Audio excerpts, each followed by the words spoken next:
حضرت علی رضی اللہ تعالی عنہ سے ایک سوال۔ ایک بزم کے اندر حضرت علی رضی اللہ تعالی عنہ سے سوال ہوا، اے علی، کون سے جانور بچے دیتے ہیں اور کون سے جانور انڈے دیتے ہیں؟ حضرت علی رضی اللہ تعالی عنہ نے جواب دیا کہ جن کے کان اندر ہیں وہ انڈے دیتے ہیں اور جن کے کان باہر ہیں وہ بچے دیتے ہیں۔ پھر ایک دوسرا آدمی کھڑا ہو گیا اور یہی سوال دہرایا، اے علی، کون سے جانور بچے دیتے ہیں اور کون سے جانور انڈے دیتے ہیں؟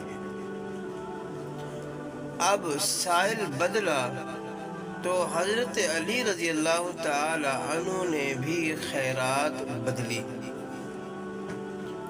حضرت علی رضی اللہ تعالی عنہ نے جواب دیا، سن، جو اپنے بچوں کو دودھ پلاتے ہیں وہ بچے دیتے ہیں اور جو اپنے بچوں کو غذا یعنی دانہ وغیرہ کھلاتے ہیں وہ انڈے دیتے ہیں۔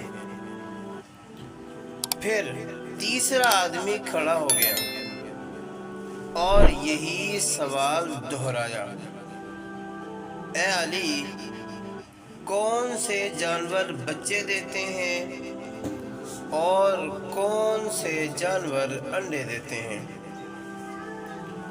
حضرت علی رضی اللہ تعالی عنہ مسکرائے اور کہا، تیرے لیے بھی نیا جواب ہے، سن، جو اپنی غذا کو چبا کر کھاتے ہیں وہ بچے دیتے ہیں اور جو اپنی غذا کو صرف نگلتے ہیں وہ انڈے دیتے ہیں۔